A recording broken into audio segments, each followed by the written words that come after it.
Welcome, art thieves, collectors, and bioengineered killing machines, to the 241st episode of an Unearthly podcast, streaming live on the 17th of January 2018, and featuring Dust Breeding, written by Mike Tucker and starring Sylvester McCoy as the Doctor, Sophie Aldred as Ace, and Jeffrey Beavers as the Master. I am Bill Sylvia, the Man in Black, and with me are Mad Matt Winchell, I think I got everything. Randy Runson McCulloch, I just realized I forgot to update the spreadsheet. Aaron Romeo Moon Burke, Kitty Banky, keep me cold, keep me warm. and Tim the Enchanter Sheridan. Before he was Batman, Bruce Wayne went by Batterman, and he terrorized criminals with pancake batter.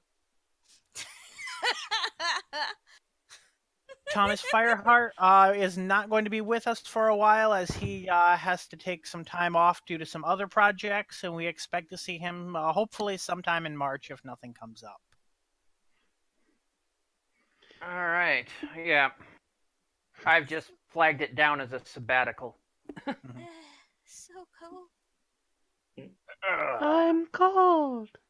Yeah, it's just as you're sitting there on the countdown, I'm just like, oh crap, wasn't there a spreadsheet to update too? Arg! Where's So my I'm- dice? So I'm completely sitting here and just, Oh my god, that wind outside is just howling. It's oh super yeah, creepy. it's terrible. It sounds like there's constant sirens going by the window. Yep. It is absolutely unbelievable how over the top the sirens are, or the Wow, the both of you Yes. now.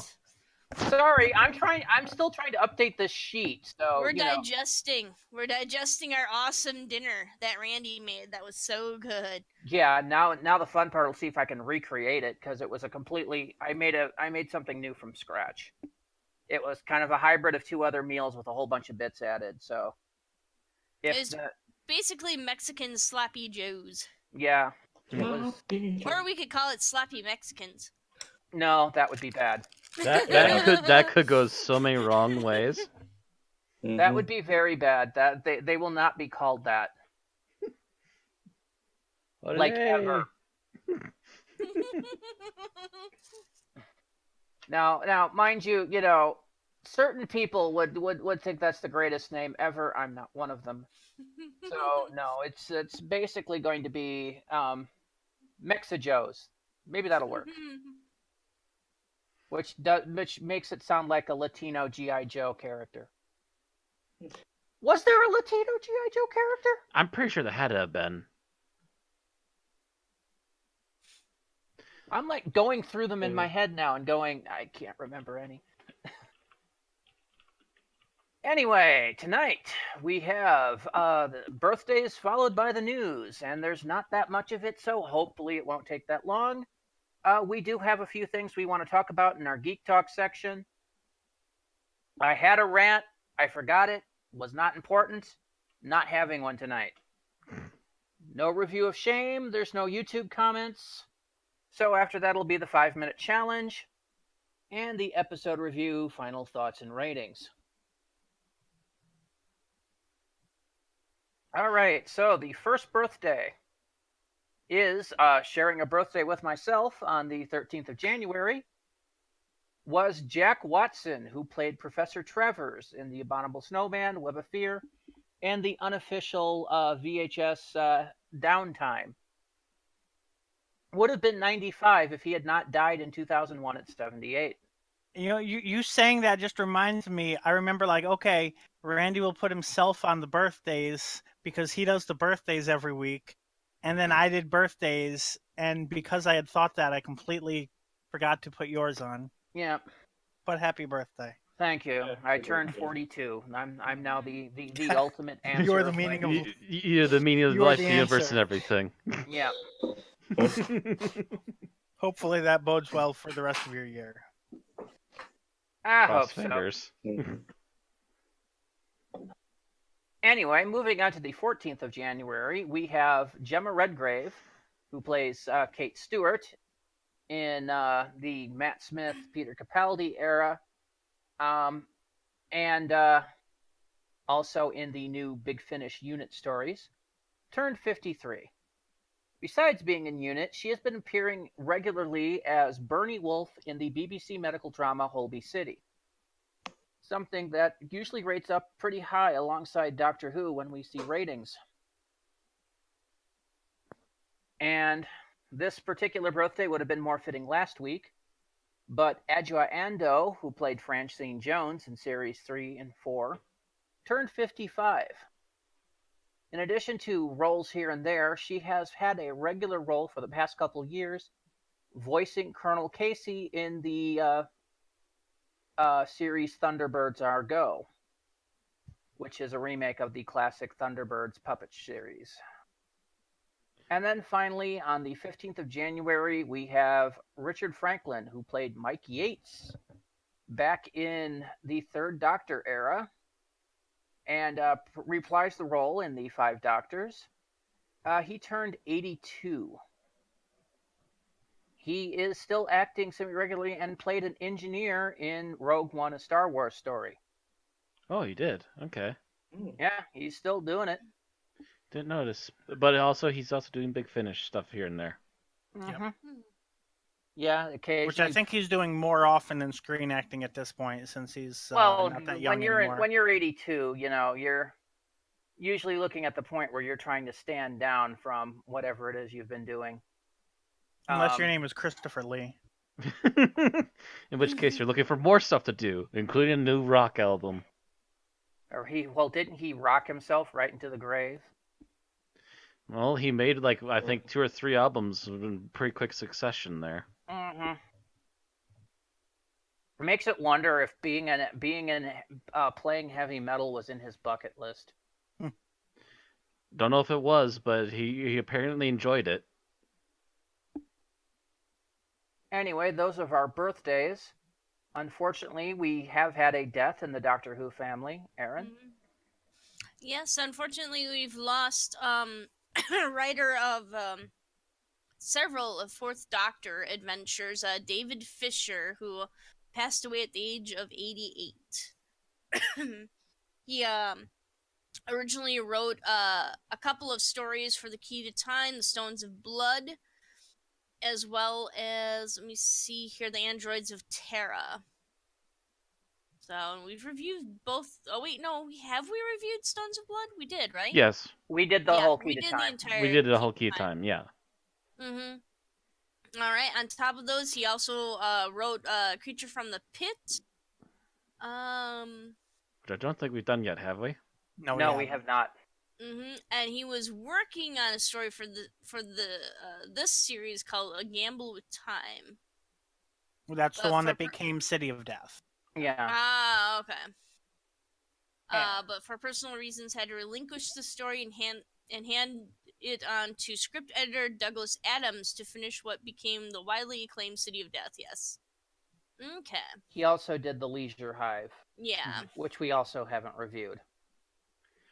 Yes, he's also. It looks like he was the one who was responsible for bringing the Hammer horror feeling to Stones of Blood, as he worked on Hammer House of Mystery and Suspense, Hammer House of Horror, The McKinnons, General Hospital, Crown Court, Sutherland's Law, Lotus Eaters, Crime of Passion, Troubleshooters, all kinds of stuff. So depending on which came first, that might have been why he was commissioned to write for Doctor Who in the first place, considering the era. It's more or less the same time, because a lot of that was the early 70s. I mean, Hammer Horror was doing horror from the 50s through the 70s, but those particular Hammer House of Mystery and Suspense and Hammer House of Horror were, I believe, 70s incarnations. Mm-hmm. Not to say that Hammer's gone. They've been making a reprisal again lately. No, but that was their golden era. But yeah, that was their big golden era back in the day. It actually looks like he worked on Doctor Who for the first time before he worked on Hammer, but it looks like he only did one episode there. So okay. Yeah, and let's see. Stones of Blood, Androids of Terror, those were the two middle episodes. And to be honest, the two most forgettable episodes of The Key to Time, in my opinion.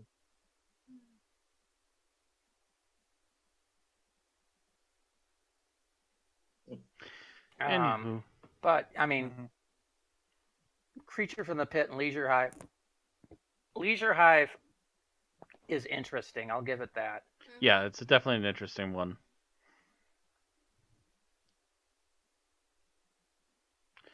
Well, that's a shame, but anyway, yeah. 88 is a good run, so. Yeah. Yeah, at least you made that far. Mm-hmm. Definitely.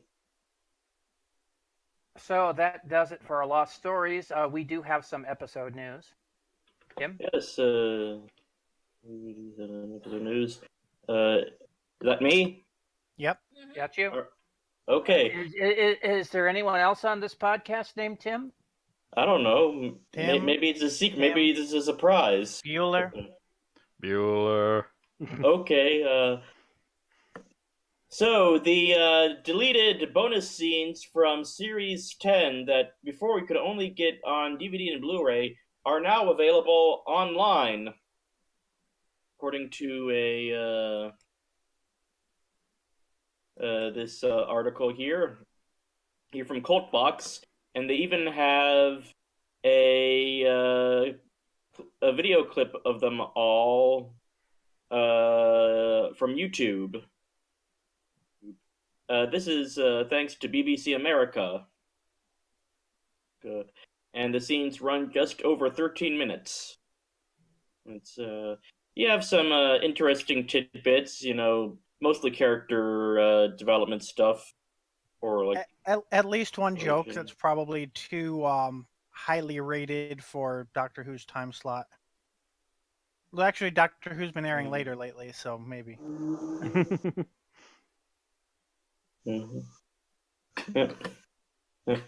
I did like the one where the Doctor plays his guitar in the club, where Bill and what's her face look at each other, Heather,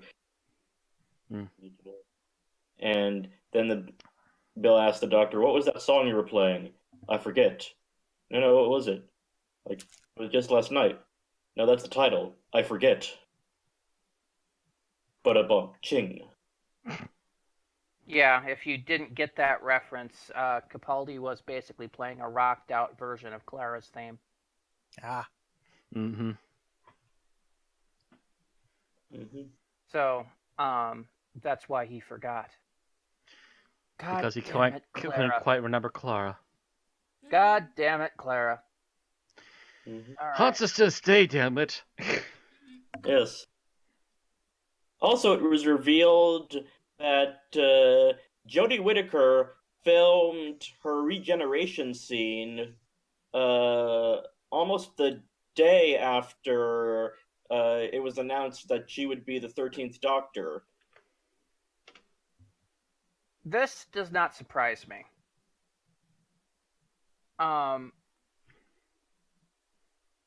Because I believe they held off that announcement until they were ready for her to go in and film. Because at that point, they knew they wouldn't be able to repress it any longer. Because somebody was going to leak it somewhere. Somebody was going to... Basically what it says in the article, that they announced it just before she was ready to film because she said, all right, the cat's going to be out of the bag anyway, so...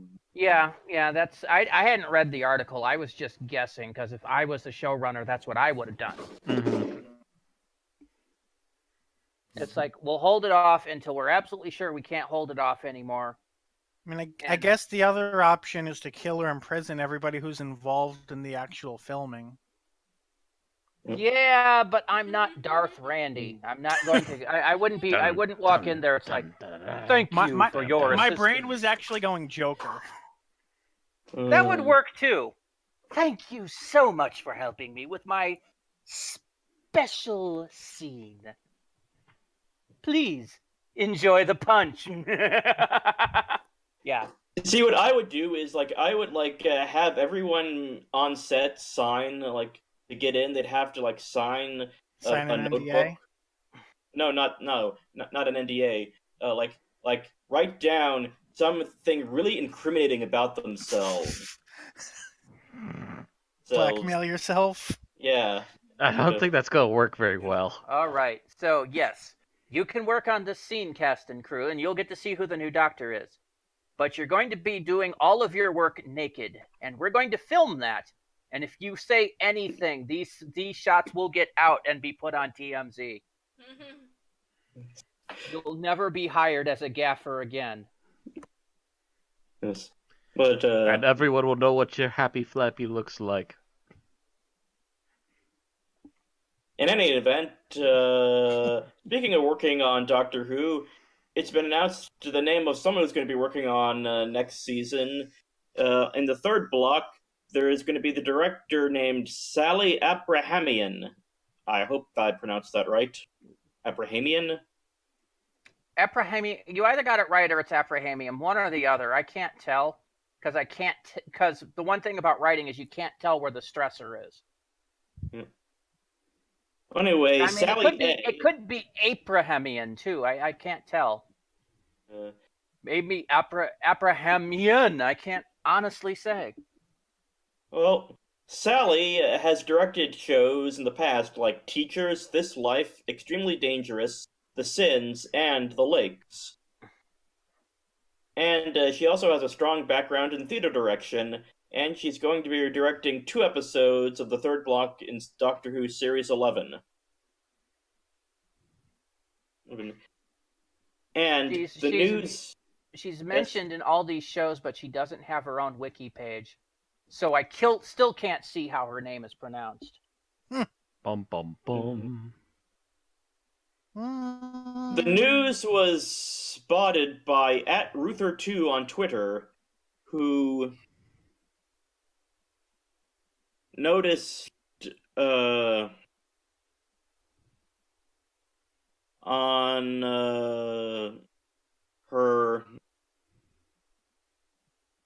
her agent, on Sally's agent's webpage, the news that her credits now include Doctor Who Series 11 Block 3. You know, their choice for directors does worry me. I mean, Stephen Moffat frequently went to Rachel Talalay. But Yeah. Rachel Talalay, first of all, has always done a wonderful job directing. As far as what we've seen recently of her, oh, hell yes. She's works quite a bit in the science fiction and modern fantasy TV series, things like The Flash, Arrow, and those kind of things, as well as Doctor Who. I think they've even talked about putting her on one of the Star Treks. Yes, I refer to the Orville as one of the Star Treks. Deal with it. It's more Star Trek to me than current Star Trek. Yes. But either way, it's because she's got talent for this kind of work. But you look at somebody like Sally here, and she's got no background in science fiction and fantasy. What have you done in this particular field of work? Nothing! Absolutely nothing! She's got strong theater direction and strong television direction, but all of it seems to be in dramas. And it's okay for the writer to be only versed in drama because they're mainly focused on the dialogue and you want a drama writer for something like that, but the director needs to know. The director has to know what the vision is, and that's a bad thing if they don't know it. And have a practical mind to get how much bang for their buck. Mm-hmm. They got to know. Some of the best directors in Doctor Who have made miracles happen. Yes, they know exactly how to do a shot on the cheap and not have it look like it's being cheap with special effects. Matter of fact, they make it look like it's almost movie. And the fact that these people will have never had to work with strong special effects shows worries me. Yeah. That could be a huge problem, depending on what they're trying to get done. Mm-hmm. I'm checking to see what this Wolfblood thing that she's directed is. That sounds like it could be fantasy, but There's no detailed description. Oh, there it is. Doesn't give a lot of description anyway, but it does look like it's a werewolf drama.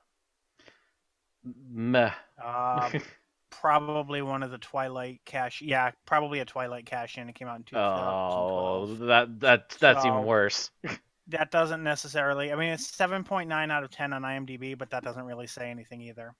Yeah, and even werewolf dramas can their special effects. You're gonna have to spend more than usual on special effects, but it's different kinds of special effects. Right. Yeah. I mean, that's all going to be transformation CGI. Right. Well, maybe that means she's a great makeup and prosthetics person. Hopefully. Possibly, but that'll help. That's not guarantee either. They also need to know explosives and, to a lesser extent these days, model work.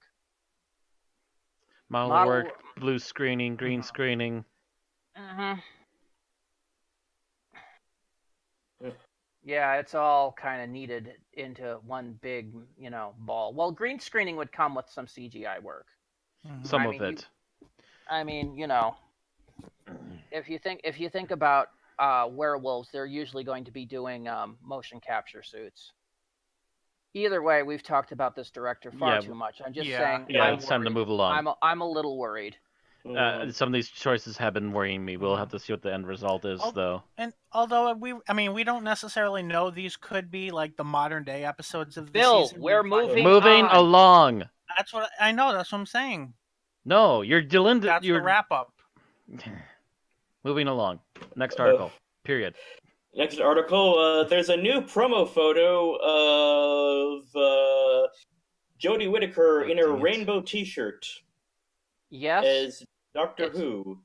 And it's the exact same background as the other one, just with her tilted to the side at a 45-degree angle or a 90-degree angle. Yes, and she's looking up at the stars, or the sky, or maybe a tree branch. My God, it's full of stars. Yes. Sorry. And we can see she has ear piercings. Wondering where those came from. Yeah, like, did she regenerate with those, or? Well, I guess it's possible. I mean, the third Doctor apparently regenerated with a tattoo. Apparently. I think I saw one article, unless it was this one, asking if the earrings had some sort of secret, and I'm like, I think you're reading too much into the Reading too much, yep. Yeah. But yeah, this looks like the same background, but at least they got another angle. Right. I have to say, I do think the outfit looks a little bit better from this angle than the previous one. I still don't like the T-shirt and suspenders. I don't know. It really, the outfit, the waist down part of the outfit doesn't bother me. The waist up does, and I can't entirely put my finger on it. I'm still waiting until I see it in motion to make my judgment. Yeah, this is too pre-planned of a photo shoot. You can't really get a good feel for outfits on a photo shoot. Although then again, I would say at the same time, Capaldi owned his photo shoots like they were nothing. So. Oh God! Well, no matter how you look at it, no matter what you think of Jodie Whittaker, Capaldi is by far a more talented actor simply because he has been around much longer and has done so much more. I mean, the man won an Oscar for writing on top of acting, And I still haven't seen that level of gravitas in Jodie Whittaker that Capaldi could put out. Mm-hmm. Yeah, we'll have to see. Because Capaldi was one of those doctors with gravitases, like 4 and 10. He just had a presence about him, and we really need to see if Whittaker can pull off that level of presence on a full-on basis. I'm not saying she doesn't have it, I'm just saying we haven't seen it yet. Mm-hmm. Well, this might be her big chance to actually show it, too, so we'll have to see. Mm-hmm.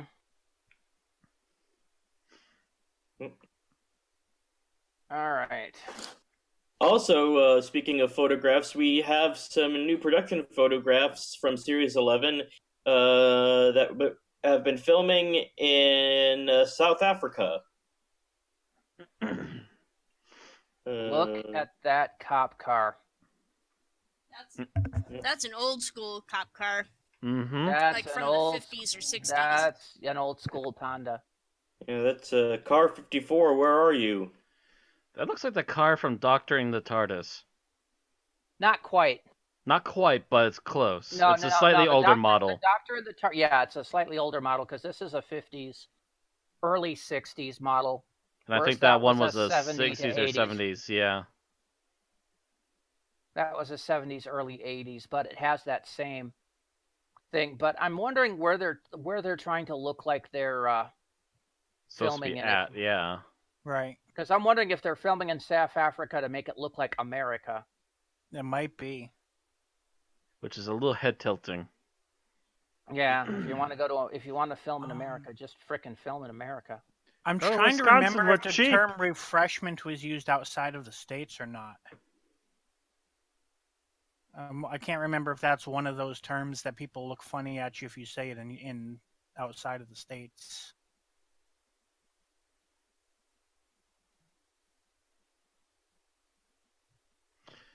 Scrolling on down, Jody Wicker Well, buys some stop and go lights. apparently one of the other signs up there says tavern, and I don't know.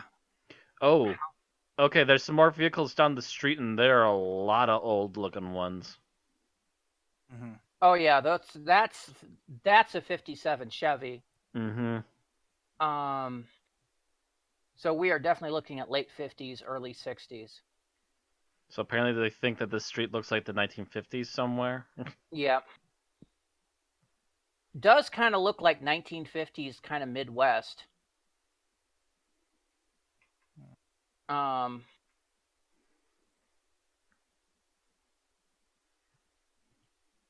But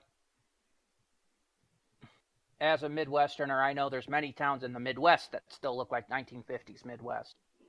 Yeah. There are many little towns that time forgot. There's palm trees, so I wonder if they're either they have to avoid them or it's going to be set.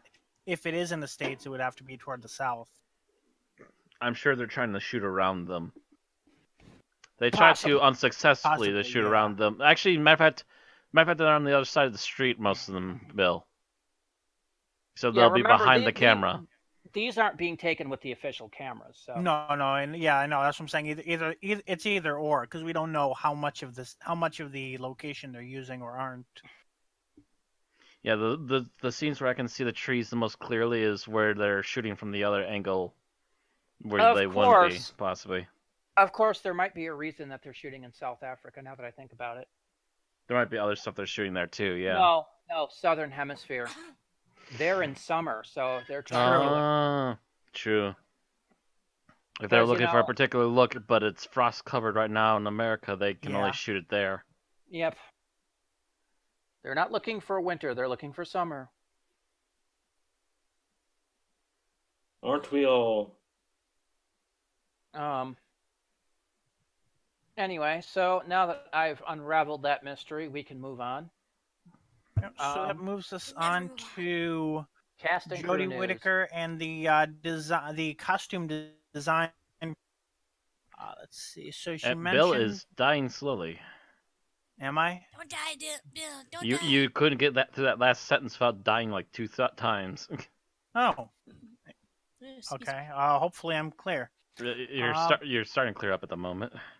Okay. It's still showing up as green for me, so I don't know what I can't tell. But she mentioned. So go. Okay, so she mentioned that she had a major role in designing it alongside costume designer Ray Holman, and that they kind of went through that they did look at things in stores, but basically had to design everything. They would find things, and they'd find one element that they would want to change. So nothing is naturally store bought. Everything is custom, which she thinks will be difficult for cosplayers. She mentions that She mentions that she and Ray are old friends because they did 5 years of Broadchurch together, and it's an incredibly collaborative and really creative relationship. Of course they did. Exactly. Yeah. She says he was able to take a sometimes bizarre explanation from me and then offer up exactly what I was trying to articulate. she'd have an idea and he would take it to the next level. They started in August and worked through October, so they spent over a month working on the costume. Mm-hmm. Probably not straight. They probably did other things too. They probably just had multiple window shopping bits and then handpicked what they find decided on. She mentions Well, how she. if I remember correctly, a lot of Tenants was custom too, Yeah. or at least custom fitted. I think the tie and the shoes were the only thing that weren't. There were a lot of custom ties that were made specifically for him. But okay. Eventually, maybe. But the shoes were basically just off the rack trainers. I mean, Right. They're trainers. Come on, let's go. they're also sand shoes. Mm-hmm.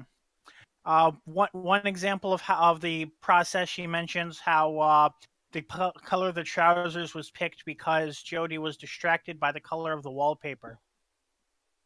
She said she absolutely loved the color and it ended up becoming the trousers.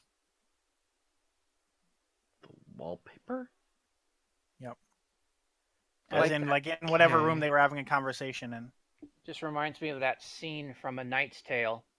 What color is my tunic going to be? Green, detailed in a light green, describing the tent behind him. Okay, our other bit of cast and crew news here is we have that Stephen Moffat recently spoke with the fan show about how Series 5 would have happened if David Tennant had accepted the offer to remain as part of the show. Moffat says David was just going through the now to me very familiar angst about leaving. He went to talk to David and ran him through what that series would be if it was him before David made the final decision.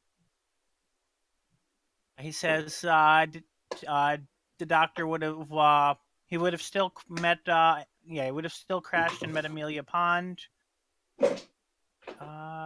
He says then she'd meet him again, but when she grew up, he'd have no memory of that because we'd come to realize that was the Doctor from the future.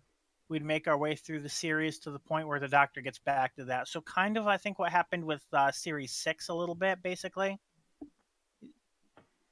Basically saying that... Kind of recycled half a concept from that. Yeah. So basically, Amy would have met the Doctor backward, which would have been awkward because River would have already done so.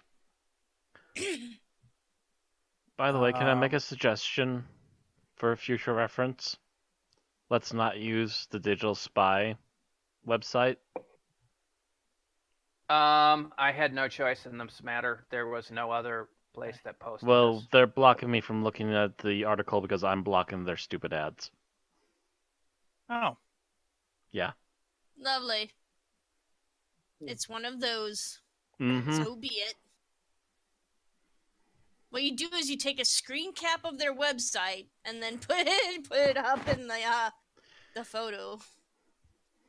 Moffat also says that if David had changed, he probably wouldn't have instigated so much change. David and Catherine were leaving. Everything was changing. The best way to conceal that level of change was to change everything. If everything changes, it looks like a bold new decision and a new era. So basically, the reason the show was soft rebooted was because there was so much change happening at once. And that's what's currently going on, too. Right. By the way, Matt, I don't know why you're having problems, because I'm also running an ad blocker, and I'm not having that same issue. I thought I was. Actually, I may not be in this browser, but I'm... No, I double-checked. I went there, and I checked the ad blocked active on this site. I'm like, okay. So... but that is it for casting crew news. Mm-hmm. So Twice Upon a Time, didn't we talk about their release date already? I wasn't sure. It came up on one of the sites as news, so I wasn't sure if it was brand new news or if we had covered it at some point and it was a reminder because it's coming recent. I swear to God that we covered this like not that long ago. Like on December 20, on the end of December, I'm pretty sure we mentioned when this was coming. Well, anyway, as a reminder, in the UK, that the Twice Upon a Time will be coming out on the 22nd of January. That is in 5 days. So next Monday? And it's coming out to us a month later. Yep. Which we may annoy you with then, but yes, Twice Upon a Time out on Monday. So if you want it, you have to go get it. Do I have a price? Price Yes. in pounds. Well, yeah, it's the UK release, Matt. The Blu-ray is going to retail for £16, 33 pence, and the DVD for £13, 27 pence. So there you go. And actually, the US release is just before Valentine's Day. So you can get it for that special someone. And the extra features are going to be Doctor Who Extra End of an Era and the panel at San Diego Comic-Con 2017. Yeah, you should get that for me, Rand. I already know what I'm getting you. I'm not going to tell you what it is. Dun dun dun. GeekCon should get it for you. Well, I wonder who makes that list. Generally, yes, because we show it, but we'll have to see. And it'll go in the GeekCon library. Yep. Anyway, also being released in the category of books. And who announced this? Come on, I have too many windows open. God damn it. Okay, here we go. Pseudoscope Publishing has announced a Doctor Who short story anthology, Time Shadow's Second Nature. This is a anthology. What do you call it? All proceeds from the project will be donated to CODE, CODE, which advances literacy and learning in Canada and around the world. Were you looking for the word charity? Charity, yes. Thank you. Charity. Actually, I think I was looking for the word benefit for whatever reason my brain had blocked that. That sounds more reasonable to forget. It's a book that's being raised for the benefit of Mr. K. But yeah, it's a book that's benefiting a charity. And this is a follow-up to the first Time Shadows, which raised over $1,100 US for charity to date. Second Nature will feature all the televised Doctors up to the 12th Doctor, so no 13th, in 23 stories, including a multi-part framing story. Yes, that makes sense, seeing as how nobody knows what to base the 13th Doctor's attitude off of. Yeah, not yet. So. The blurb for it is, everywhere he goes, the Doctor is confronted by mysteries and marvels, danger and delight. Along the way, the Doctor encounters a medieval knight in a supermarket, some time-displaced Vikings, a weapon from the Time War, a stain on his office carpet, which poses a threat greater than Bill can imagine, and so much more. He brings hope to the oppressed, he never gives up, and he never gives in. To the Doctor, that's Stay to Second the Nature. next one. All right, so the anthology is edited by Stephen Hatcher, foreword by John Peel. Authors involved are Violet Edison and David N. Smith, Simon Blake, Simon A. Brett, Ian K. Sim, Kate Coleman, Paul Driscoll, Ian Farrington, David Gibbons, Michael Gilroy Sinclair, Grace Haddon, Stephen Hatcher, Robert McCoy, Mark McCanus, Greg Mohan, I don't know, Stuart S. Roth, Jeremy Shirt, Dale Smith, Paul Sutton, Daniel Tessier, Nick Walters, Joshua Wanisco, Paul Williams, and Anthony Wilson. Cover art is done by Ian, not Ian, is that Lane or... Yeah, I hate names that do not make any sense. Robertson. Ian. Illustration done by Paul Cohen. You can order that direct from the Pseudoscope Publishing website, which is www.pseudoscopepublishing.com. / Time Shadows. Mm-hmm. All right. Also, so Vixie got my reference. Anyway, so that's it for media releases. We go to Big Finish. Well, I guess that's technically media another version of media releases. Big Finish is its own media. Well, Big it has Finish been is going its longer own than most of entity. these, so Big Finish is its own entity. All right, so let's go on to let's see here. Kingdom of Lies, that's the main range, has just been released. I believe it's here. Yep, kicking off 2018. It's going to be featuring the Fifth Doctor, Nyssa, Tegan, and Adric.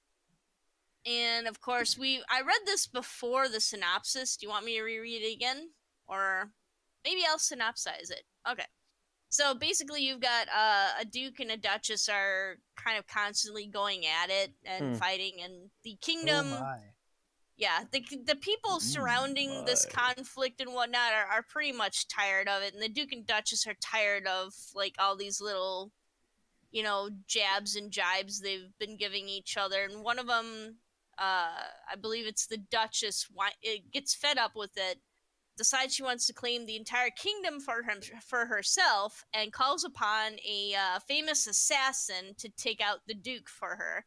That assassin, of course, being the Doctor under the pseudonym of the Scorpion. On top of that, not only that, the Duchess, in order to make sure that the Scorpion fulfills his obligations, has hired an assassin to assassinate her own assassin if he fails. So, and of course, this assassin. Anyway, Meta assassin. This person is probably going to be played by Patsy Kensit of Emmerdale and Holby City. They describe her character as, they can tell, Barnaby Edwards says that he can describe her character as she's sassy, she's deadly, and she's partly cybernetic. So, and if the audio medieval clip cyberpunk, yay! Yeah, basically. And she does sound like she's going to be pretty fun if that's her that I'm hearing in the audio. Yeah, the audio, the trailer for the audio. Sorry, I did not want to belch into the microphone. I've been drinking soda, so sue me. All right, so and that's available, of course, £14.99 pounds on CD or £12.99 for download. So, and of course, everything, all CD purchases unlock a download option anyway. So, yeah. Or you can subscribe as well. All right, and then additionally, wait, have we gone over Ghost Walk yet? We haven't. Do you guys want me to talk about Ghost Walk? I don't think it's necessary at this point. It's okay. Coming out later. It's basically just a trailer. We do have a synopsis for it. I see that the cover looks interesting. Yeah, the trailer actually sounds really interesting. It kind of reminds me of kind of Ghost Adventures, Ghost Hunters type deal. Yeah, but I'm pretty haunted. I'm pretty sure we're going to talk about it more as it gets closer to release in February. Sure, I'm sure it'll be a headliner pretty soon. But yeah, that looks interesting. So definitely it looks like it's the Doctor versus Skeletor. Kind of. It's it is again the Fifth Doctor along with Nyssa, Tegan, Tegan, Nyssa, and Adric. Yes. Tedric is apparently the new coupling of Tegan and Adric.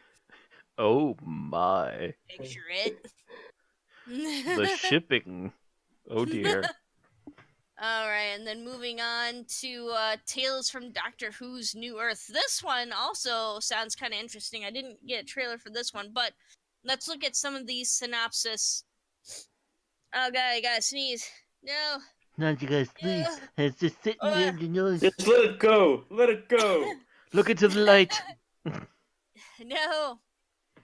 Anyway, this is the anthology of stories going to be out in a box set here coming up. I can't see the date for the release on this. I think it's toward the bottom. In March. In March, okay.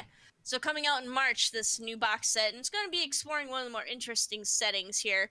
5 billion years in the future after the end of the world in the year 5.5/Apple/26, New Earth is the second hope of humankind. Post-gridlock, Senator Haim is working to restore her home. So we've already got a returning character, one of my favorites. The cities, forests, and skies teem with strange and wonderful species. Some trace their ancestry back to old Earth, others came later, but all have their own agendas and their rivalries. Now an ancient powerful force has New Earth in its sights, and everyone must work together to beat it. Did you want me to go through each individual synopsis, or just read out the titles? Oh, well, the part that's new is the individual synopses, so I think we have enough time. Okay, Escape from New York by Roy Gill. Devin... Yes. Devin Price has lived all his life in the high rises of New York. A child of the Elevator Guild, he now receives a new calling from a cat.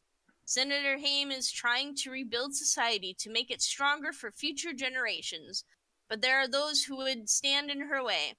There is a new danger on New Earth, and Devin's work is only just beginning. Part 2, But only if you call him Snake. Yeah. Call me Snake. Death in the New Forest by Roland Moore. On his first mission for Senator Haim, Devon crosses continents to arrive in the New Forest and meet its people.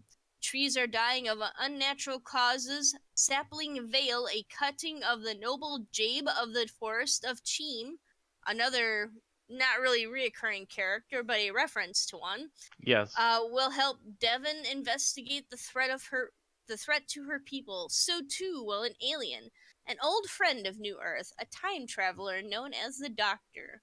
Woo-hoo. But which incarnation of the Doctor are they going to bring back? Well, according to the Tennant? cover, the 10th. Yeah, so Tennant. the cover shows the 10th, although he's Oh. not in the cast list. That'll be interesting. And I don't imagine them ever subbing in David Tennant, especially since they have him on contract, I assume. He's done Big Finish audios. All right. The Skies of New Earth, up next, by Paul Morris. Devon's work takes him into the skies of New Earth and the great floating city of New Calem.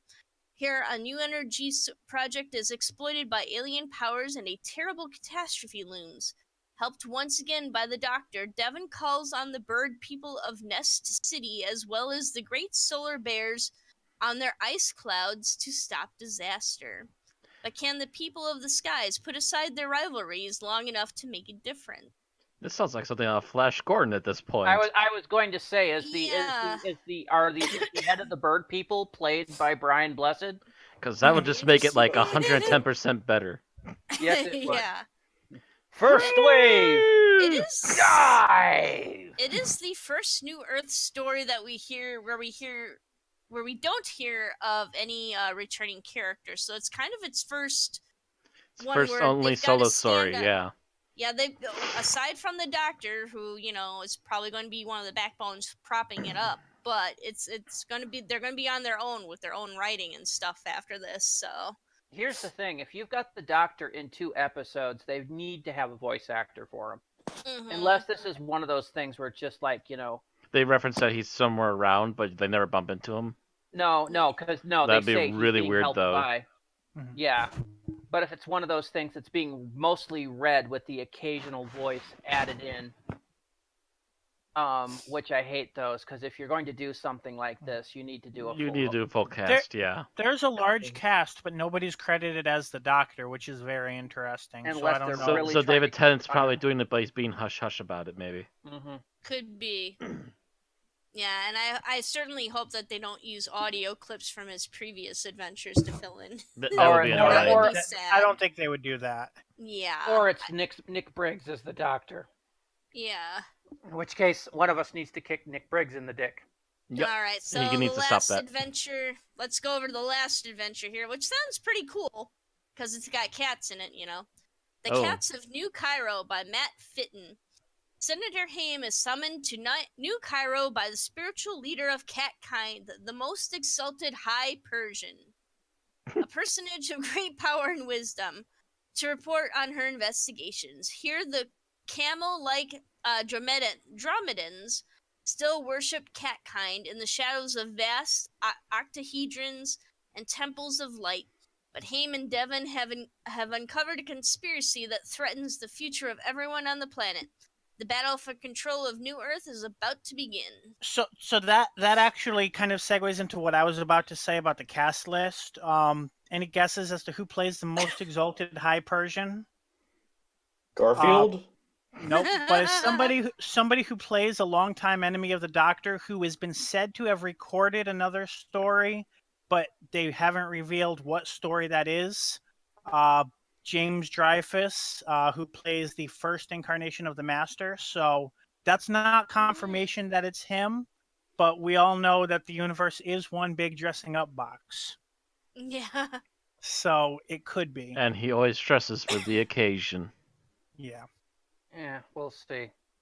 Just a couple other comments while I'm mentioning the cast. The actress who played Jabe or Jabe, I forgot how you pronounce it, in the Ninth Doctor era, she is the one who's playing the sapling in this story. So it's, I guess, basically like a reincarnation sort of thing, possibly. Okay. And yeah, that'd be Jabe. And just this is not a recurring, but Angela Ando, whose birthday we just celebrated, is playing one of the cat people. Oh, sweet. Oh, she's playing one of them again? Yeah. Did she Cool. play one before? The first New Earth story. Okay, that but just she's New Earth? playing Sister Jara, so I don't know if that's she's a playing a recurring different character sister, or yeah. not. Okay. Okay. All right. Interesting. Let's move on. Cause... I'm always up for more cat people. Cat Yep. kind, I should Yeah, say. anything What? else? Yep, we've got Torchwood. Torchwood Monthly Tales. Oh, wait, sorry. What was that? Go. All right. We've got Torchwood Monthly Tales are returning, so... And this is actually pretty extensive here, so we'll just go through the title listing. We've got Death of Captain Jack by David Llewellyn, The Last Speaking by Garrett David Lloyd, We Always Get Out Alive, Guy Adams, Goodbye Piccadilly by James Goss, Instant Karma by David Llewellyn, James Goss, and Jonathan Morris, and Deadbeat Escape by James Goss. I believe, Goss has a hand in a lot of that there. yeah, he actually describes the Instant Karma story, which will be starring Naoko Mori as Toshiko Sato. These describes it as Toshiko discovers a group with superpowers, because it's Torchwood. They're operating out of a community center, and they're not using their powers for good. Imagine if you could make the heads explode of people who annoy you. Would you use that power? Well, would you? And let me see here. It also says, I believe the guy who plays Ianto has a hand in some of the writing here too. He wrote The Last Beacon. Yep. Mm-hmm. Yeah, which is also an Ianto story. Ianto and Dr. Owen Harper. I believe will be together. I think he wrote a Yanto Setring story in a previous season too. All right. And Deadbeat Escape sees Murray Melvin return as Billis Manger in a tale that'll terrify you every second. Goodbye Piccadilly will feature Gwen and Reese, who are tested more than ever before. Oh wait, no, that's actually going to be in We Always Get Out Alive. Andy Davison and Norton Folgate will be reunited in Goodbye Piccadilly, and they don't sound. I don't remember who Andy Davison or Norton Folgate are. And they Bill, new do not start going to look them up because we just need to move along at this point. Yes, we really do. I was just wondering if they were new characters or if We they not were... clued offhand. Move along. But we need to move on. We've got 10 minutes left for news plus geek talk. Okay. Okay. And then, of course, Aliens Among Us Part 3 will be out soon, too. All right. All right. So, there was gonna be legal trouble according to the Mirror, but apparently the Mirror was wrong. All right, so the captain, who was revealed to be a Lethbridge Stewart in Twice Upon a guy played by Mark Gatiss. Now, this was because the character of the Brigadier was in part created by Mervyn Haseman of the Haseman estate, and Andy Frickamallen was quoted in the Mirror as saying, "Characters are considered creative works and are protected by copyright law. As such, we reserve the right to determine what is officially part of our intellectual property. If derivative works are created without our permission, then we will determine how they fit into our IP." But then Andy Frankham took to Twitter to confirm that he hadn't spoken to the Mirror, and it was all a non-issue. And here are his key tweets on the matter. Short version. Kate was created under license by Haseman himself in 1995. The Brig's grandfather was believed to be Alistair Sr. for almost 20 years. A solution was achieved for Twice Upon a Time that maintains the integrity of both concepts. And no, despite the Mirror, there is no row. No row. Following is Twice Upon a Time that should be, one that didn't involve any legal action of the threat of such or any exchange of money. The Mirror is literally making up a story where one doesn't exist. Prob says I wouldn't speak to them. So this, ladies and gentlemen, is why we don't believe anything the that Mirror comes out of the posts Mirror. about Doctor Who Exactly. unless we see it in a more reputable source. Right. It's because they lie and they exaggerate. Mm-hmm. Fake they're news. interested more in literally fake news. They're interested more in ratings than they are actually Clickbait. Yeah. And so So on. they're Unfortunately, just some stirring up trouble where none existed. So yeah. Unfortunately, there are some reputable sources like the Radio Times-ish mostly the Radio Times that will usually also quote the Mirror. Unfortunately, sometimes the Radio Times will unfortunately decide to take something from the Mirror. But normally what you do when you look at an article, look for a quote from an actual Doctor Who source. There was a recent non-Doctor Who related story that the Daily Mail I think posted first, and then everybody jumped on it without paying attention to who it came from. And these people aren't really following any real news. Good day. If their news says a reliable source, that's bullcrap. That's grain of salt. Fucking January. That could be a freaking janitor. We don't know. Yeah. Mm-hmm. So, anyway, we've covered this. We got nothing else. Yep. Move along. So now that's the end of the news.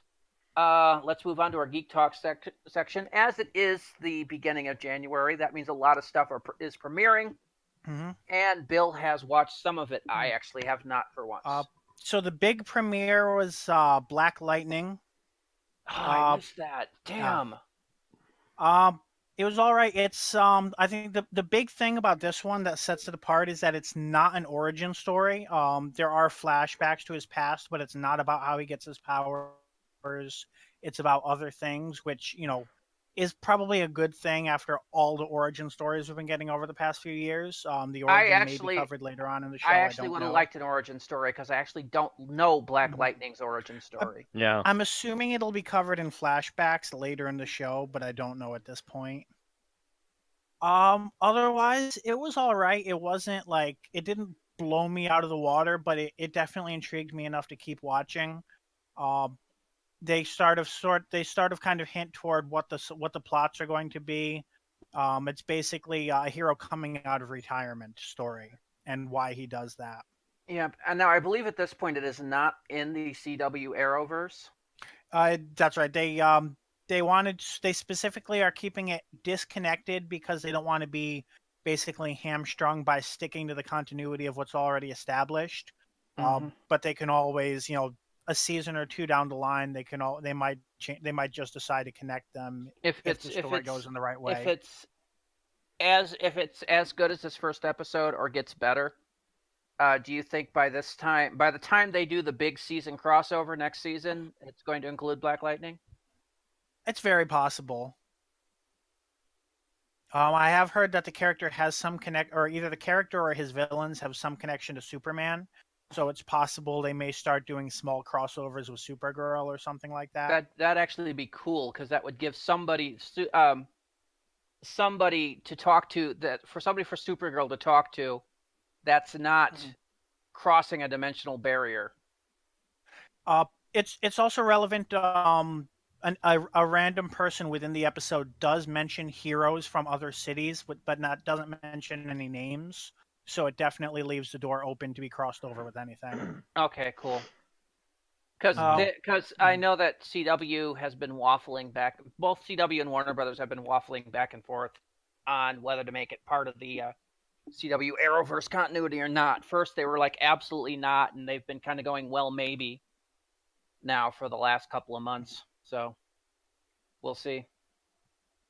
Anything else on the CW that you caught? Otherwise, there was the Supergirl mid-season premiere, which picked up off after I don't know how much to say or not to say, but basically something put Kara temporarily out of commission in the previous episode, and it kind of picks up and deals with the aftermath of that, as well as a lot of character stuff. So not the most action-packed episode, although there is some. It mainly deals with character plots and kind of starts new directions, kind of like the previous episode had kind of been starting to steer toward. But I don't really have anything major to say there. Oh, and it introduces a major member of the Legion of Superheroes. And did you catch the Flash and or Legends of Tomorrow? Legends of Tomorrow, I don't think it's happened because I still can't find a date for the premiere, and it's not on the CW website. Okay. I did watch Flash, and that was about the trial, so I definitely don't want to spoil how the trial goes, but it's basically the entire episode's about the trial. So I'm not even sure what the trial is at this point. I can guess, but I'm not sure. No, I need to catch up on that because I'm a month behind. Mm-hmm.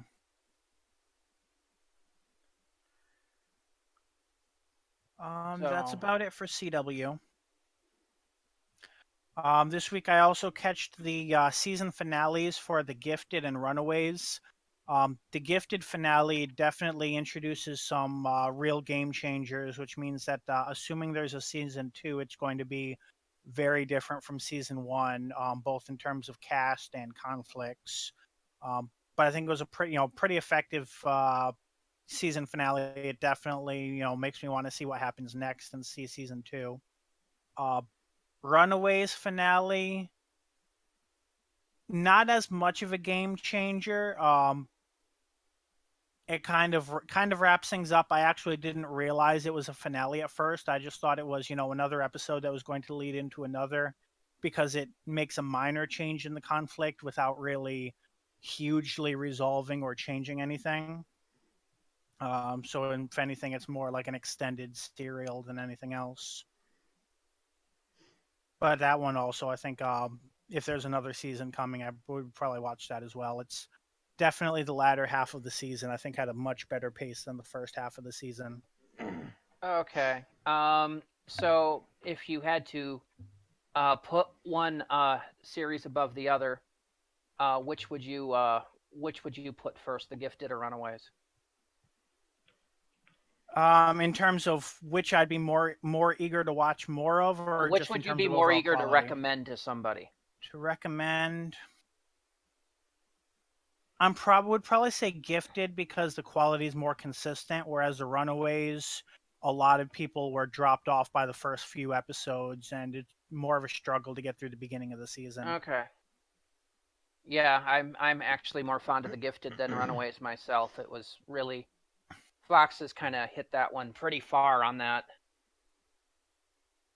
Although I guess it technically belongs to Disney now. Yep.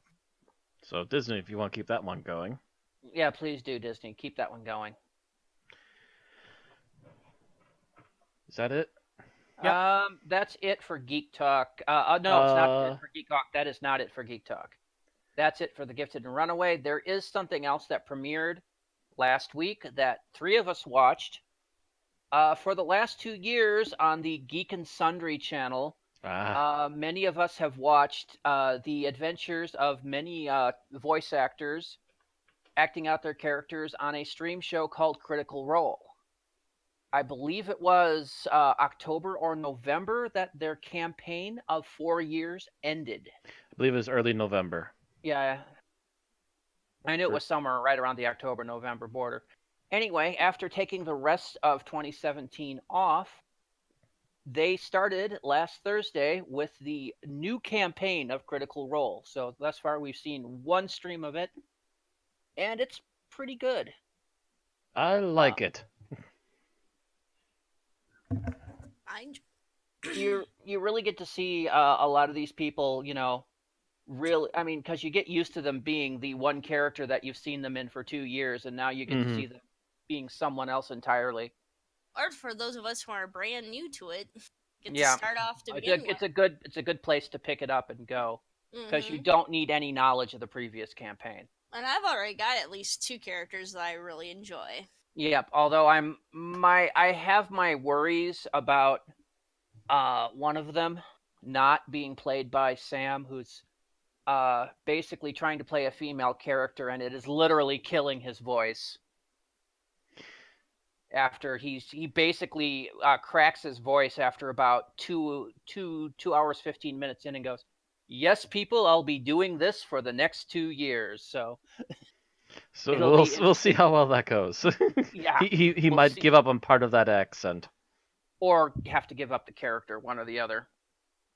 I'm sure he It's 'cause it probably wasn't the accent would give that up a was little bit killing- of it the wasn't voice the first accent that before was he'd killing give it. up the character, because it's brand new already. He can't just Yeah. toss it out right away. I don't know. Taliesin did in the first campaign. Really? He had a character that didn't work out, so they wrote him out and added Percy. So it's quite possible that it's quite probable even that if you have a character that's not clicking with you within the first, People find an excuse to kill it. 6 months of a campaign, you write them out or kill them off and replace them with a different character. It happens. It's part of an ongoing gaming process. But yes, trust me if you think that watching other people play D&D is boring. It's not. You can get so involved in what they're doing. It's unbelievable entertainment. It's something that you can have on while you're doing other work, as long as it's not massive reading or anything, because that will distract you from what's going on the TV. But light gaming or something like that. Something to keep me from buying new Big Finish every time I run out of audiobooks. To listen to, yes. Yes, because then you make us review more Big Finish, which we have plenty of other Doctor Who that we still have to do. But yes, it's a very interesting thing, and by watching it, you're probably going to be tempted to go back and start watching the first 115 episodes of the original campaign, because these people are talented and they're funny, and it shows. Yes, they're also big nerds, and it shows in multiple ways. So, Critical Role is Thursday nights at 10 p.m. 9 Central, I think, on Geek and Sundry's Twitch channel. Something around there. And also yeah, go ahead. And with the YouTube error comes up the following Monday, and yes, it came up on Monday, Matt. Yes, I did catch it on Monday, but also what they done new, which they didn't do before, which is probably why it helped, is that they actually aired the stream on YouTube as well. Yes, I noticed that. So My that's YouTube probably what channel. helped with that, because as soon as they're done airing the stream on YouTube, it automatically saves and goes into hiding. Anyway, And so then they already have it uploaded. They just need to release it on Monday. Anyway, that's definitely something, if you're even remotely interested, you'll want to look into. These people are famous voice actors from many anime, cartoons, and video games. You've probably heard them someplace. Elder Scrolls, DC games. God. Is there a cast list on their website? What's that? Is there a cast list on their website? I don't know if they have on their website, probably, yes. Geek and Sundry / Critical Role. I can tell you right now, the GM is Matt Mercer, who has done a lot of stuff for both like World of Warcraft and Elder Scrolls and a few other things. I was gonna say Elder Scrolls is probably on the list. Also, I know Matt Mercer did Deathstroke for what's that fighting game series now? The DC Injustice. Injustice, yeah. Did Yep. Deathstroke for Injustice, and I And believe one of the gals did Supergirl. yep, and he's Matt Mercer's also been Nightwing in like the Telltale Games Batman stuff. So, but yeah, and a number of them were obviously tied into the Shadow of Mordor stuff as well, and a number of other things. yeah, they've been all over the place. It's kind of hard to tell. I mean, there hasn't been one that had all of them in one place, but Not yet, at least. You get 2 or 3 of them in. Oh, matter of fact, recent thing from Matt Mercer is he did the song for the card game for Blizzard. Hmm. The song trailer for Kobolds and Catacombs. I think it Something was like that, the yeah. expansion for the Hearthstone. Something like that. And if you can't find their cast list on their website, you can definitely find it if you just wiki. If you just wiki Critical Role, you'll find them. Yep. Okay. Either way, they're all people that have been doing this stuff for years, so they're all talented people. Mm-hmm. And some of they're their guests all- are also and- talented people.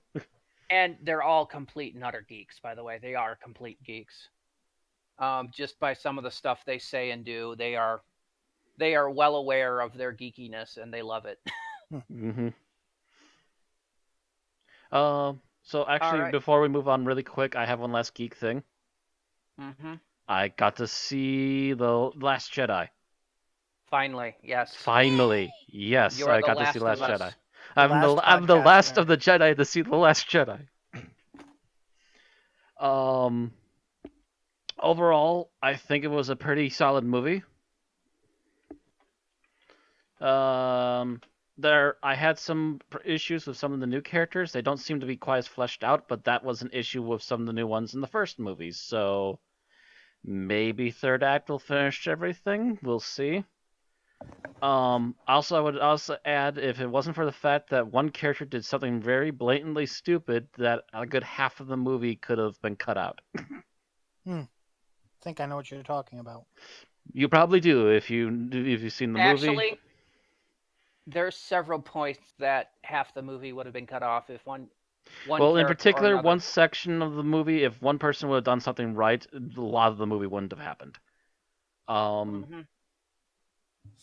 Overall, I think the best part was actually the storyline between Rey, Kylo Ren, and Luke Skywalker. Which is weird because that's the part that most of the fan base was nerd raging on. Yeah, that's the part they're nerd there's raging on, and I several loved parts, that part. That was the most Star Wars part. I agree with you, by the way. I agree That with was you. I the thought that most was the Star best Wars part, the most interesting part, the most well-written part. Yeah, I'm actually arguing with Trey Dorn right now about some of the plot points that just didn't make sense that I've seen pointed out in like Angry Joe's videos and stuff like that. Did he hate it, or is he? Trey Dorn is trying. No. Very, huh? Not Angry Trey Joe? Dorn. Yeah, Angry Joe. Angry Joe didn't. It wasn't like the worst Star Wars movies, but he didn't. He thought there was a ton of plot holes. I don't know. He seemed like he liked the movie, but also didn't like the movie. There's plot holes, but there's a lot of derp. There's a couple of points where the dialogue is wrong, and there are a few little things that apparently got rewritten too much, or somebody didn't do a continuity check on. But yeah, it'll happen here and there. I still feel that Admiral Holdo shouldn't have been in there. I feel that her part should have been done by Akbar, who's been shown a couple times. Yeah, he's been in command, but he's also shown mild incompetence, not super incompetence. He's just blurted out, "It's a trap," like a few moments too late after the Empire sprang its trap. And that's not really incompetence. That's just timing. Late realization. Yeah. Because he only got the information that led him to the conclusion 2 seconds before he said it. Yeah. Well, I feel like he's no Admiral Thrawn. Yeah, he should have been in Vice Admiral Holdo's chair. Like, it would have been interesting to see Akbar actually have to fight down a mutiny before his life ended, and then finally, make amends with his crew and everything, and be like, oh, I'll say decent leader, you know. Mm. Eh, Maybe Yeah, build that up would've But been his for the interesting. character mass before he majority of suddenly it, just disappears. but for the mass majority of it, I really liked it. Also, the little weird penguin things. yes. Thank The God, porgs, the Korgs. Yeah, thank God they the didn't overstay their porgs. welcome, but they were still amusing. They were I love the great. fact that they started to nest in the Millennium Falcon. By the way, Yes. Yes, that was amazing. so it's like, oh They God, they made a nest. So they were there was just enough of them that they did not Yeah. oversaturate, and they were cute and not annoying Mm-hmm. like a certain Binks.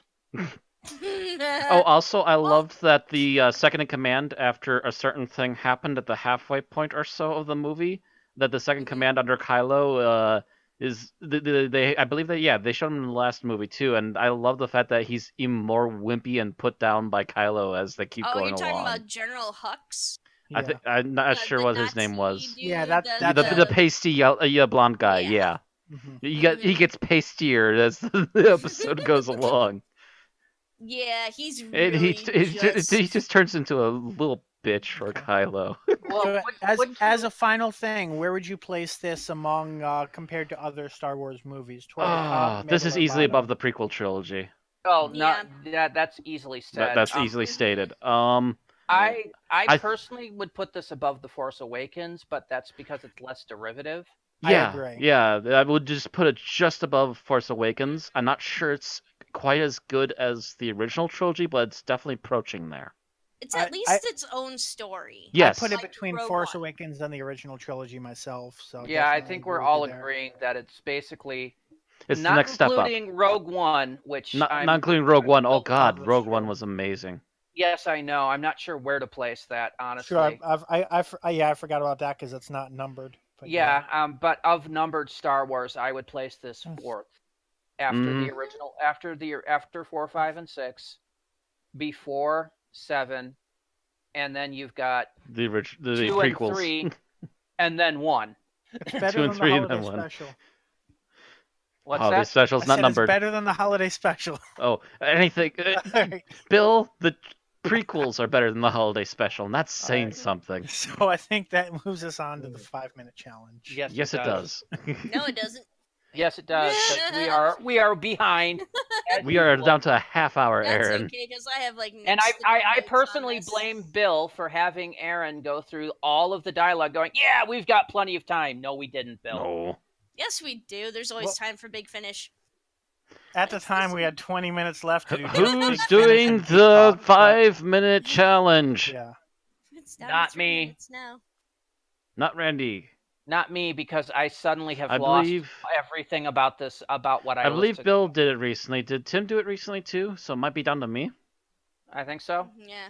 So I guess it's down to me. All right. All right. Get your hold timer on ready. A moment. Let me pop up Omega here. Omega, the keeper of time. Correct. You would think they would have called it Kronos. Would you have thought so? But no, now apparently that's a punch clock. Anyway, you ready to go, Matt? Ready? In 3, 2, 1, jam it. All right. Sylvester McCoy as the Doctor and Ace are in the TARDIS, and they're going to go after a painting. Apparently, the Doctor has quite a library mentioning certain events with a fourth Doctor. Wink, wink, nudge, nudge. They finally get to where they're trying to get to on an alien planet, and they find that the entire place is covered over with dust. They get inside and talk to the locals and meet another character they've met before. I don't know who this character is offhand, but apparently they have met before and have been on previous adventures. Somebody from a previous audio. Mm-hmm. So a bit of banter back and forth, and they decide to go check out the local museum, to which Ace is finally the one that sees the painting of the Scream, I believe it was. Getting too close, she suddenly is attacked by a psychic attack of some form, and finally barely pulls away. She's contacted by the guy who runs the museum and is temporarily kidnapped by her and put closer to the painting again. As things are getting risky, the Doctor shows up in a TARDIS because he's worried about what's going on in the museum, and he's starting to have a few clues as the dust storms go crazy, and a body comes to life filled with nothing but dust from outside, with no blood left in it. He manages to save Ace and sends her back to the main area. He then confronts the museum curator, who combines his mind with the minds of others and controls the dust mentally. And then combining the entity that's hidden within the screen painting becomes an old powerful being that's literally ripping the plant apart to try and take over every bit of dust and material inside of it. As this is all going on, the one other local they came in contact with lost a buddy into the dust earlier on as well, and has been threatening to try and get revenge against whatever killed his friend. Ace and the other gal are sent off to a ship that they've noticed was banking around the planet, and go up to this. To which we also find out through the rest of this that this is a gallery, and that the head woman that runs it is really big on wealthy people and selling art of various kinds. To which a masked man, who is being extremely mysterious, is running around, and apparently, after digging into what he has in the hold, they find out he has eggs. These eggs create creatures that are supposedly some of the most deadly in the universe, and are attracted to the creature that is now possessing the dust on the planet below, making the monsters even more anxious to try and escape the ship. Because they know who their enemy is, and it's down below them. The creature also in the dust recognizes that the enemy he was made to destroy is also above him. And the two try to meet, although don't completely fight each other. Ace and the others manage to get into the ship. They get the head lady of the ship away from the monsters the first time, and then encounter the Doctor, who has left the planet as well, and the TARDIS, and encountered the masked man, who reveals himself to be the Master. The Master has apparently caused all this to come together in an attempt to gain the power of the being within the painting. The creature attacks the ship, and while it's trying to attack, the man still on the planet seeking revenge sends gasoline into the air and finally manages to light it, the planet being a big refueling station for other bigger ships.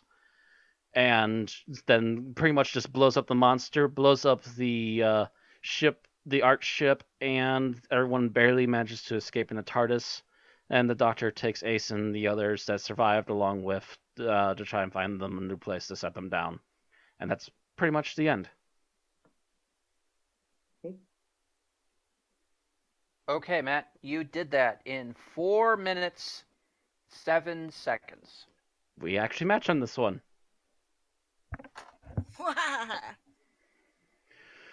It's like, okay, I think we're getting there.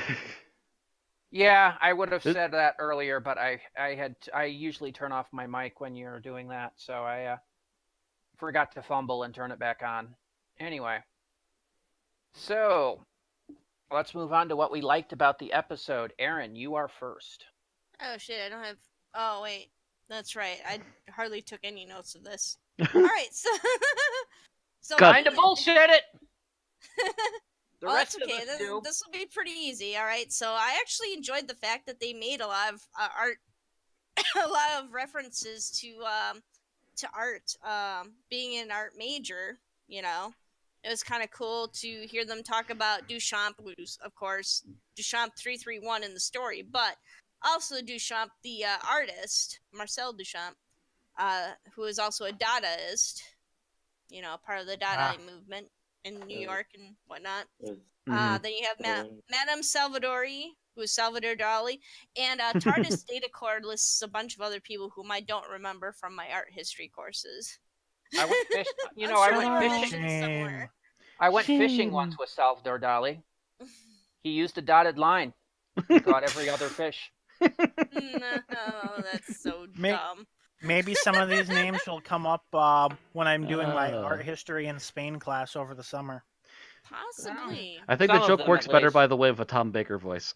Actually, I heard it best done with a Stephen Wright voice, but Apparently, Salvador Dali was great friends with Harpo Marx. that wouldn't surprise me. Yeah, that one would surprise me actually that you mention it. And of course, to go into a little bit more detail, Dust Breeding, which is the title of this audio, is also the title of a photo by Man Ray. Man Ray in 1920 took a photo of a glass, a glass piece of work, like a stained glass or something like that, but it was like textured, that Duchamp had made and had left laying around for about a year. And Man Ray photographed the dust collecting on it. And basically, Duchamp cleaned off part of the glass and then poured diluted cement over the dust. So this whole, I believe it's the large glass is what the piece is called, has an entire history of changing over time. So, Okay. which is kind of cool. All right. So you liked the art references, Tim? Yep. How about you? I just really loved the character of Damien.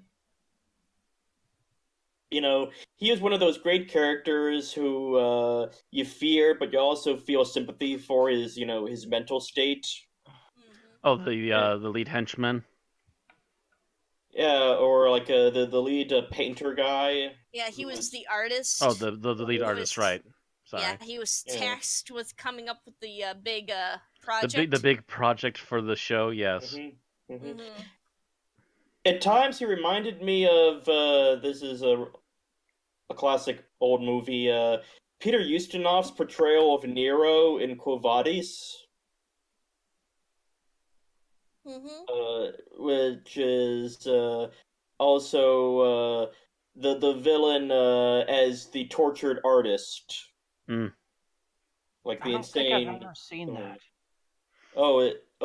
He gives Peter Ustinov gives a brilliant performance in that movie. Oh, I don't doubt it. Peter Ustinov is usually brilliant in general. I just don't think I've seen that particular piece. It's like one of those sword and sandal Roman epics from the 50s. Okay. Like the Cecil B. DeMille style kind of thing? Yep. Okay. Those are always fun. Okay, I'm looking him up and he actually looks familiar. I've seen him in a few things from the 50s and 60s. Oh, Logan's Run! Okay. That's all I need to know. Yeah, he's officially already awesome. Alright. Okay, Bill, how about you? What did you like about it overall? I'm gonna say I liked Bev as the pseudo companion for this story. I didn't realize she was the same person that had appeared before in the Genocide Machine. I thought she was just a new character, but either way, I thought she had a little bit of depth to her. She functioned fairly well as a secondary companion, with being a little different from Ace, and I think it just worked well together. I have to partially disagree with you, only because their voice tones between Bev and Ace were fairly similar. I could tell the difference, but that's me. I actually kept thinking it was India Fisher, which is why I eventually looked up the cast list just to make sure it wasn't. But no, I just had issues occasionally. Was that Ace? No, that was Bev. It was that kind of thing where you're actually having to track who's speaking. See, the only time I had that problem, like Bev would speak and then Ace, and I would immediately be like, okay, now I know, now I'm grounded. Okay, Matt, how about you? What did you like overall? What did I like overall? I liked that they explained things and the references. I liked there's a lot of Doctor Who throwback references in this, and if you're paying attention, you'll get them pretty quickly. Like the whole bit with the Mona Lisa that doesn't have the tilt tip. This is a fake written behind it, and the references with the Master as to what he looks like because he's regenerated back to what he was before Keeper Trocken. And like Deadly Assassin and whatnot. But he more like what he was at the beginning of Keeper Trocken. Yeah, they describe how he went from Survival Master back to Keeper of Trocken Master. Essentially, yes. And I'm like, you know what? I'm fine with that. Well, they tried to get Anthony Ainley, but they couldn't come up with a decent contract for him. Was he still alive at that I point? was gonna say. Yeah, Yeah. yeah. That was Um, according I to think he- TARDIS data core. yeah, I was gonna say, I thought he was still alive. They just couldn't get him back. Yeah, he didn't die until the early 2000s. Because I think he was already in poor health. Mhm. That might have also been part of it too. Yeah. Also the fact that Ainley was very independently wealthy. Mhm. And didn't need to act, and I think he kind of didn't want to just be a voice. He needs to express his hamminess. Yeah. He He needs wants to do actually full have a body physical ham. presence. Mm. Not that he couldn't do that in a sound booth, but He didn't want to. he didn't want to. Yeah.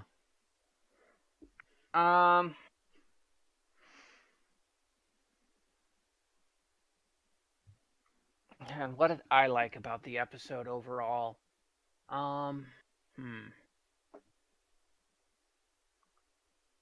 It did have a classic feel to it, and I guess I enjoyed that. But let's go on to what we didn't like about it. And Aaron, you're up first.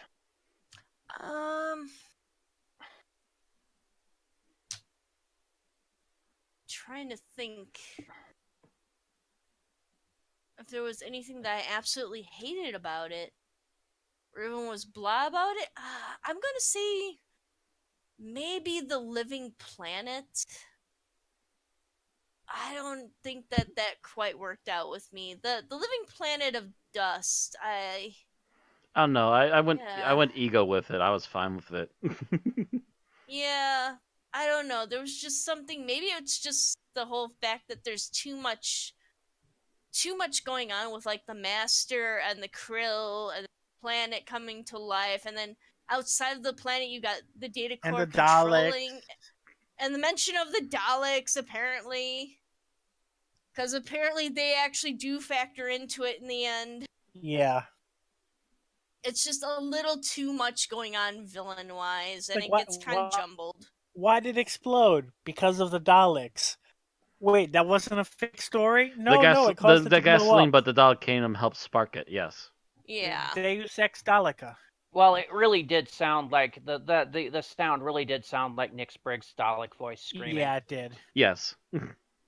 You wouldn't quite catch it if you hadn't watched the new series and hadn't heard Dalek screaming on many an occasion.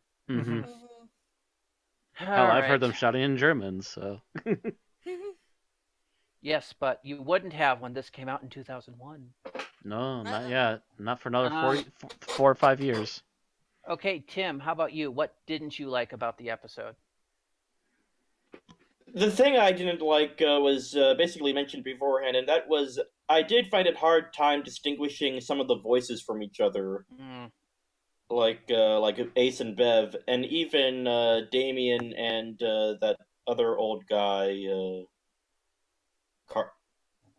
And when you only have voices to go on, that does make it a bit confusing. It really does, because you think you're following who's where, and suddenly you realize you're not, and you're lost, and what the hell's going on? And that's happened to me a few times in Big Finish audios. It's annoying as hell.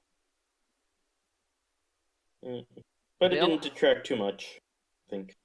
Bill, how about you? So, early Big Finish, this included, has a tendency to assume, because of when it came out, that everybody listening has been a fan since the 80s and has read every Doctor Who novel and has listened to every audio. And this is an example of that, where, for instance, they're referencing back to this Krill novel that the Krill appeared in, which they probably assumed everyone dedicated enough to listen to Big Finish in those days had read, that I have no idea what happened in it. And they don't really explain it other than saying, oh, I know about these things. I'm like, that's nice. Would you like to explain a little bit more about them and how you know about them? They're the most dangerous creatures in the universe. Let's move along. Right. Yeah. It's a good thing we have TARDIS data core that we could just look this stuff up on now. Nowadays, yeah. Yeah, I know. At one point, I kept looking back and like, what audio did they appear in? I'm like, they didn't appear in another audio. Then what are she talking about? It's a book reference. Shite. All right, Matt, how about you? I didn't have problems following the characters, but what I did have an issue with is that sometimes they'd leave you hanging on details a bit too often, which I think might have been a fact that this is supposedly an early Big Finish one, so maybe they hadn't quite gotten that niche of explaining Well, it without feeling hammy. Big Finish started releasing in mid 1999. This was released in mid 2001? 2001, so they were 2 years in. So they're still a little bit fresh to it, though. It is episode 22 in the main range. Mm. So it's not like it's like completely the beginning, but it's not like say 50 in, where they probably would have been making sure those details were hammered a little bit better. It's, if I remember And right, it's not, and it didn't happen before Spare frequently Parts, either. as It's an just like there's a instance. couple scenes here or there where it felt like I needed another detail or two. This is also the fifth Seventh Doctor audio. And that probably didn't help either. Yep. And the Seventh Doctor audios were the ones that kind of expected you to come in knowing the most, because they had the ongoing novels and such. And Recently, up to that point, not at that point, but recently. And that's going to bring me up to my point of what I didn't like, and that is the fact that the main characters seemed subdued. I don't know. I kind of felt like Sylvester McCoy was actually kind of phoning it in on this. Because where you expect him to be that over-the-top Sylvester McCoy charismatic self, which we know he's perfectly capable of doing, just watch The Lord of the Rings. Mm-hmm. Or not Lord of the Rings, The Hobbit trilogy. The Hobbit, yeah. Here he's more sedate. Now, I don't know if he's trying to reflect the Doctor as he was in the novels in that time, but I caught it from Ace as well, where she's just off-putting. It's off-putting from the normally fairly enthusiastic, let's blow them up Ace to where she is here. And I'm still thinking they're still having trouble getting themselves recharacterized after 20 years. But it just hurt this in a couple of ways. Even it was Jeffrey Beavers being the Master.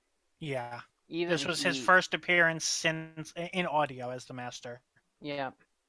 Even he was off. I don't know. I think he was pretty good for what it was. I don't know. He has been out of it for a longer time than anyone else.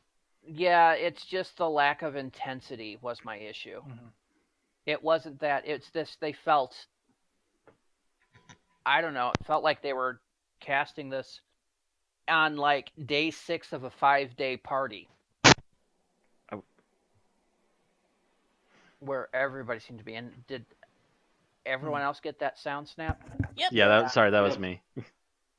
Okay. I was turning on my microphone again. I was stopped it because I was having an issue. Okay. Didn't want to make noise. So that was my issue. Is everybody felt kind of Meh.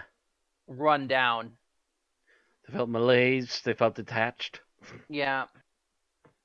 And it could just be that the director just couldn't get them to their proper levels. But That either could way, have been a possibility too. Yeah. I felt it hurt. So, favorite scene. Aaron, you're first. Favorite scene? Mm-hmm. I'm gonna go say the felt tip pen remark in the gallery. The City of Death reference. The Yeah, the City of Death Death reference. All right. Tim, how about you? Close to that scene, just the basic scene where Ace is saying, "You're stealing all these artworks." "Oh, I'm not. I'm rescuing them from being burned. So they wanted to It's not return the them." same scene. Bill? Yeah.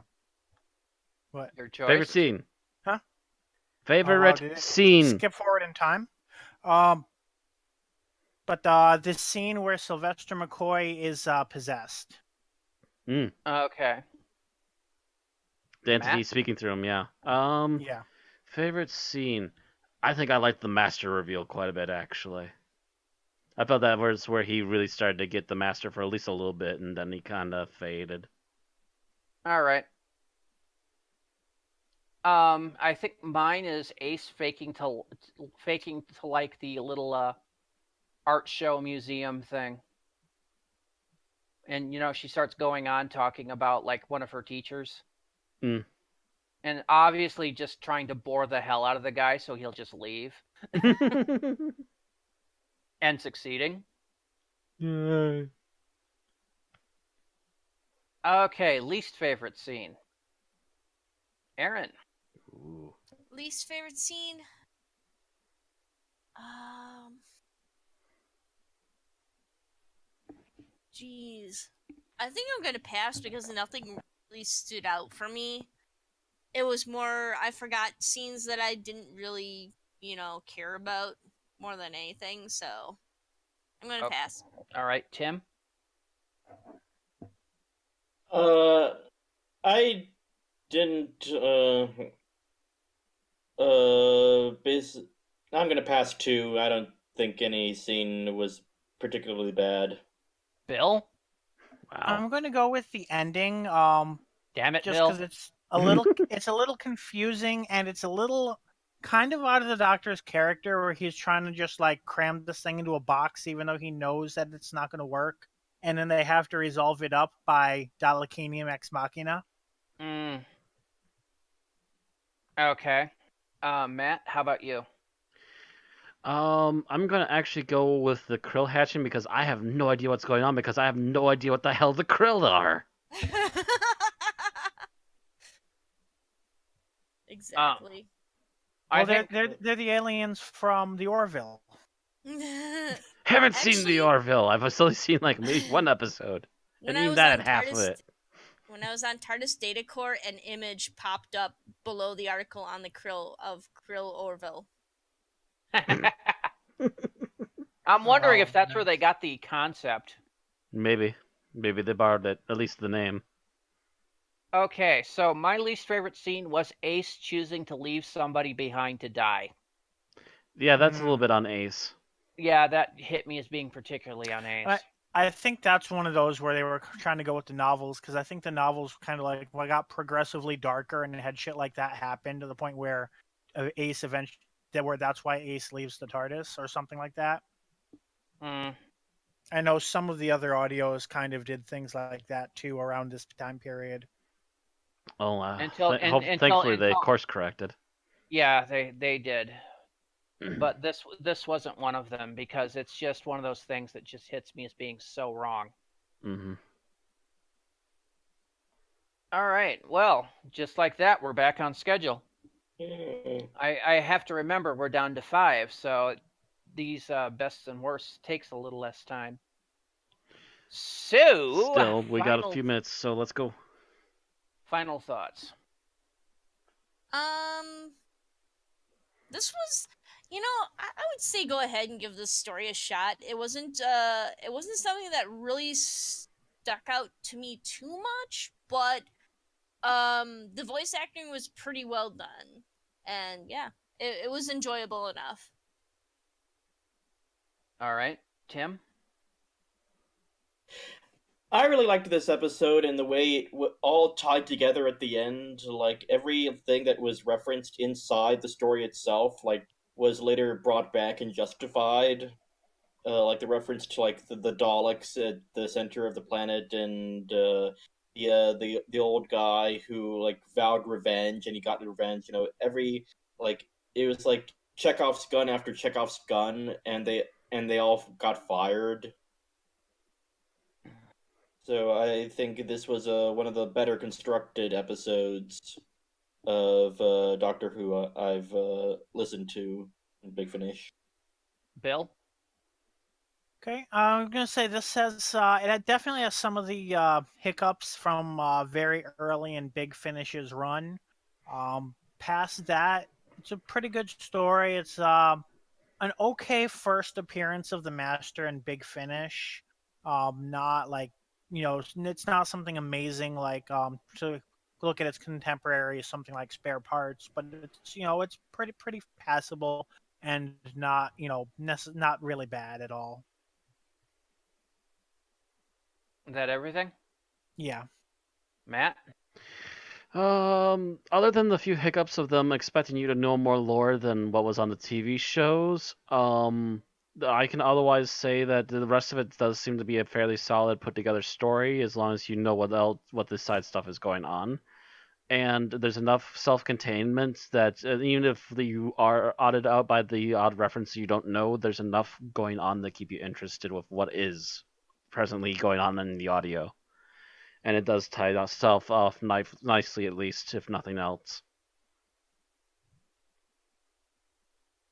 All right. So, for me, this was really kind of a middle of the road thing for me. The story seems to be okay, but has too many ties back to the novels, which I don't agree with because of, well, continuity. Not everyone read the novels. I know I didn't. Mm-hmm. I kind of and- want to now, just to prove that I'm an Uber fan. I had other issues with the novels because I had read some of them, and a lot of the ones I read I didn't like. Like Lung Barrow, I didn't like Lung Barrow. I liked Human Nature. That was actually good, although I didn't like the fact that apparently, according to the book plot at that point, the doctor had had a heart attack and one of his hearts wasn't working right.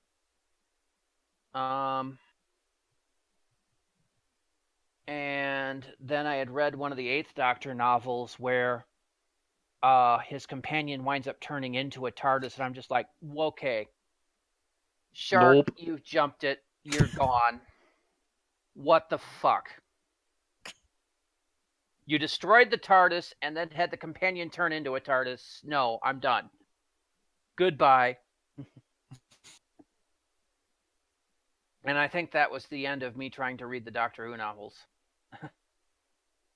But no, it's for me, that's just they tied it too much to that, and everybody seems to not have the enthusiasm you thought they would have for this. So all in all, that kind of drags it down for me. If I'd recommend this or not, only if you're a really diehard Doctor Who fan. Otherwise, there's a lot better Big Finish audios out there to listen to. Okay, ratings. Wow, robot. Hold on. I said, okay, ratings. There we go. And because you decided to make fun of my talk, no, I'm not going to do that. Aaron, you're up first. Haha.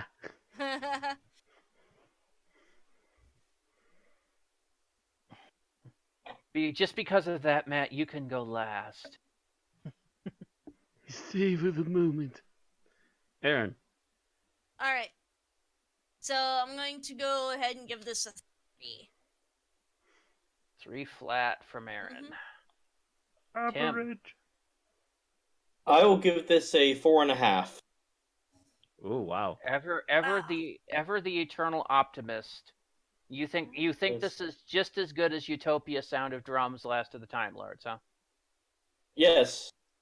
But But he I didn't did restrain qualify. myself. Yeah. Bill. I'm getting I'm gonna say better. a 4. Bill gives it a 4. Matt. I'm actually with Bill. I'll give it a 4.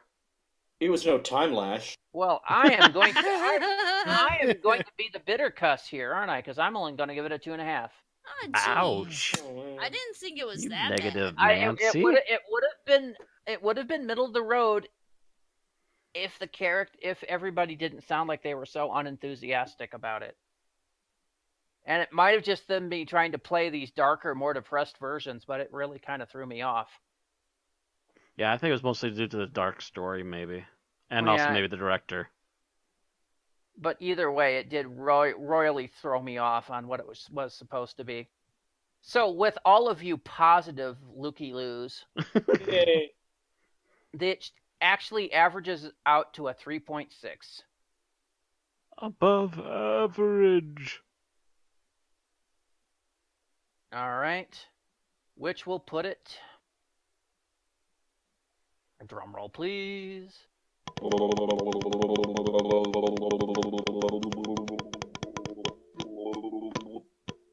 At 143 out of 232 things reviewed. It is on the same level with Sarah Jane Adventures, The Gift, Resurrection of the Daleks, Full Circle, Tomb of the Cybermen, Woman Who Lived, and the Doctor, the Widow, the Wardrobe, Class Detained. Also one of the better classes. Mm-hmm. It is better than A Town Called Mercy, Mark of the Rani, Jago and Lightfoot, The Bellovia Devil, City of Death, Destiny of the Doctor's Death Steal, Destiny of the Doctor, The Time Machine, The Christmas Invasion, The Similarity Engine, Twice Upon a Time, Planet of the Dead, Jubilee, Eaters of Light. It's actually better than Jubilee. Okay. That's a little gray area. I think Jubilee got negatives kind of on agree with that. somebody. It is not as good as The Claws of Axos, Smile, Big Finish, The Destroyer of Delights, Big Finish, War Doctor, The Innocent, The Daleks, Moonbase, and Flatline. So there you go, 143 out of 232. That's it for dust breeding. All right. So if you enjoy listening to us, or want to listen to us talk about Doctor Who, go ahead and subscribe to us and or follow us at twitch.tv/Unearthly Podcast and at an Unearthly Podcast on YouTube. You can also like and follow us for news and updates at facebook.com/Unearthly Podcast and twitter.com/Unearthly Pod. And if you want to support us, you can go on over to patreon.com/Unearthly Podcast. All right. So next week, we're going to take a break from our cycle of Masters to celebrate the birthday of Elizabeth Sladen, one of the greatest companions of all time in Doctor Who, God rest her soul, as we do our annual review of an episode from her series, The Sarah Jane Adventures. This is going to be the original introductory episode, Invasion of the Bane. Which is written by Russell T. Davies and Gareth Roberts, starring Elizabeth Sladen as Sarah Jane Smith, Yasmin Page as Maria Jackson, Tommy Knight as Luke Smith, Alexander Armstrong as the voice of Mr. Smith, and John Leeson as K9. See you next week.